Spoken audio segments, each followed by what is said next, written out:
ಓಂ ಶಾಂತಿ. ದಿನಾಂಕ ಆಗಿದೆ 25/2/2026. ನೀವು ಬ್ರಾಹ್ಮಣರೇ ದೇವತೆಗಳಾಗುತ್ತೀರಿ. ನೀವೇ ಭಾರತವನ್ನು ಸ್ವರ್ಗವನ್ನಾಗಿ ಮಾಡುತ್ತೀರಿ. ಆದ್ದರಿಂದ ನಿಮಗೆ ತಮ್ಮ ಬ್ರಾಹ್ಮಣ ಜಾತಿಯ ನಶೆ ಇರಬೇಕು. ಸತ್ಯ ಬ್ರಾಹ್ಮಣರ ಬುದ್ಧಿರೂಪಿ ಹಗ್ಗವು ಈ ಹಳೆಯ ಪ್ರಪಂಚದಿಂದ ಬಿಚ್ಚಲ್ಪಟ್ಟಿರುವುದು. ಅವರು ಈ ಪ್ರಪಂಚದ ತೀರವನ್ನು ಬಿಟ್ಟುಬಿಟ್ಟರು.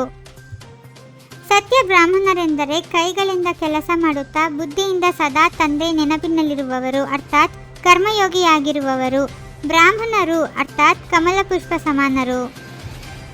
ಬ್ರಾಹ್ಮಣರು ಅರ್ಥಾತ್ ಸದಾ ಆತ್ಮಾಭಿಮಾನಿಯಾಗಿರುವ ಪುರುಷಾರ್ಥ ಮಾಡುವವರು. ಬ್ರಾಹ್ಮಣರು ಅರ್ಥಾತ್ ಕಾಮ ಮಹಾಶತ್ರುವಿನ ಮೇಲೆ ವಿಜಯವನ್ನು ಪ್ರಾಪ್ತಿ ಮಾಡಿಕೊಳ್ಳುವರು. ಶಿವ ತಂದೆಯು ಬ್ರಹ್ಮರವರ ಮೂಲಕ ಬ್ರಾಹ್ಮಣರಿಗೆ ಓದಿಸುತ್ತಾರೆ. ಶೂದ್ರರಿಂದ ಬ್ರಾಹ್ಮಣರಾಗದ ಹೊರತು ದೇವಿ ದೇವತೆಗಳಾಗಲು ಸಾಧ್ಯವಿಲ್ಲ. ಆಸ್ತಿಯು ಶಿವ ತಂದೆಯಿಂದಲೇ ಸಿಗುತ್ತದೆ.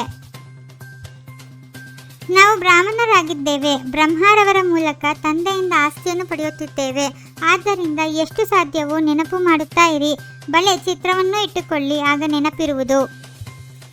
ನೀವು ಶೂದ್ರರ ಸಂಘದಲ್ಲಿ ಬರುವುದರಿಂದ ಬ್ರಾಹ್ಮಣತನವನ್ನು ಮರೆತು ಹೋಗುತ್ತೀರಿ.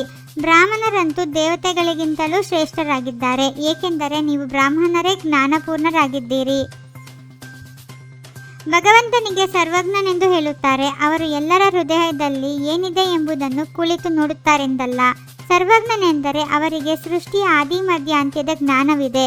ಅವರು ಬೀಜರೂಪನಾಗಿದ್ದಾರೆ. ತಂದೆಯು ತಿಳಿಸುತ್ತಾರೆ, ಈ ಬ್ರಹ್ಮನು ನನ್ನನ್ನು ನೆನಪು ಮಾಡುತ್ತಾರೆ, ಆದ್ದರಿಂದಲೇ ಈ ಪದವಿಯನ್ನು ಪಡೆಯುತ್ತಾರೆ. ನೀವು ನೆನಪು ಮಾಡುತ್ತೀರಿ, ಆಗಲೇ ಪದವಿ ಪಡೆಯುತ್ತೀರಿ.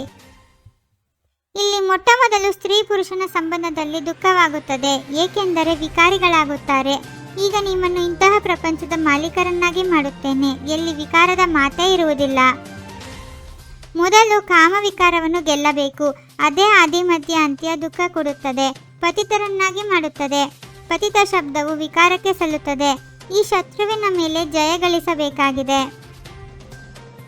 100% ತುಚ್ಛ ಬುದ್ಧಿಯವರಿಂದ ನೀವೀಗ ಸ್ವಚ್ಛ ಬುದ್ಧಿಯವರಾಗುತ್ತಿದ್ದೀರಿ.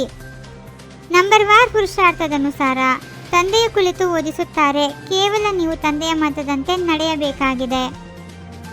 ನೀವೀಗ ಈಶ್ವರನ ಮತದಂತೆ ಭಾರತವನ್ನು ಸ್ವರ್ಗವನ್ನಾಗಿ ಮಾಡುತ್ತಿದ್ದೀರಿ. ನೀವು ಸ್ವರ್ಗಕ್ಕೆ ಯೋಗ್ಯರಾಗುತ್ತಿದ್ದೀರಿ. ಖಂಡಿತವಾಗಿ ಸತೋಪ್ರಧಾನರಾಗಬೇಕಾಗಿದೆ.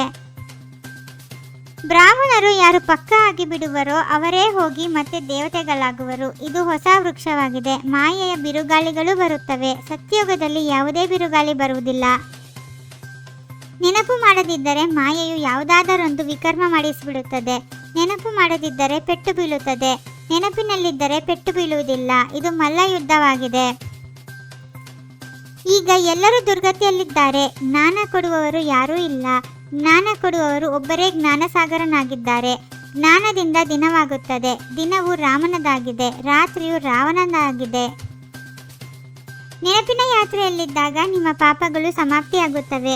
ನೀವೇ ಸ್ವರ್ಗದ ಆಸ್ತಿಯನ್ನು ಪಡೆದಿದ್ದೀರಿ, ಈಗ ಕಳೆದುಕೊಂಡಿದ್ದೀರಿ. ಮನಸ ವಾಚ ಕರ್ಮನ ಬಹಳ ಅಕ್ಯುರೇಟ್ ಆಗಿರಬೇಕಾಗಿದೆ. ಬ್ರಾಹ್ಮಣರಾಗಿ ಯಾವುದೇ ಶೂದ್ರರ ಕರ್ಮವನ್ನು ಮಾಡಬಾರದು. ತಂದೆಯಿಂದ ಯಾವ ಸಲಹೆ ಸಿಗುತ್ತದೆಯೋ ಅದರಂತೆಯೇ ಸಂಪೂರ್ಣ ನಡೆದು ಆಜ್ಞಾಕಾರಿಗಳಾಗಬೇಕಾಗಿದೆ. ಕರ್ಮಯೋಗಿಯಾಗಿ ಪ್ರತಿ ಕಾರ್ಯ ಮಾಡಬೇಕಾಗಿದೆ. ಡಬಲ್ ಲೈಟ್ ಆಗಿದ್ದು ಕರ್ಮಾತೀತ ಸ್ಥಿತಿ ಅನುಭವ ಮಾಡುವಂತಹ ಕರ್ಮಯೋಗಿ ಭವ. ಹೇಗೆ ಕರ್ಮದಲ್ಲಿ ಬರುವುದು ಸ್ವಾಭಾವಿಕ ಆಗಿದೆಯೋ ಹಾಗೆಯೇ ಕರ್ಮಾತೀತರು ಆಗುವುದು ಸಹ ಸ್ವಾಭಾವಿಕವಾಗಲಿ. ಇದಕ್ಕಾಗಿ ಡಬಲ್ ಲೈಟ್ ಆಗಿರಬೇಕು. ಯಾರ ಹೃದಯ ವಿಶಾಲವಾಗಿದೆಯೋ ಅವರಿಗಾಗಿ ಅಸಂಭವ ಕಾರ್ಯವು ಸಂಭವವಾಗುವುದು. ಓಂ ಶಾಂತಿ. 21 ಜನ್ಮಗಳಿಗೆ 21 ಪರಮಾತ್ಮನ ಮಹಾವಾಕ್ಯಗಳನ್ನು ಆಲಿಸಿ ಹಾಗೂ ನಿಮ್ಮದೇ ಆದ ಈ ಚಾನೆಲ್ಗೆ ಲೈಕ್ ಮಾಡುವುದನ್ನು ಮರೆಯದಿರಿ.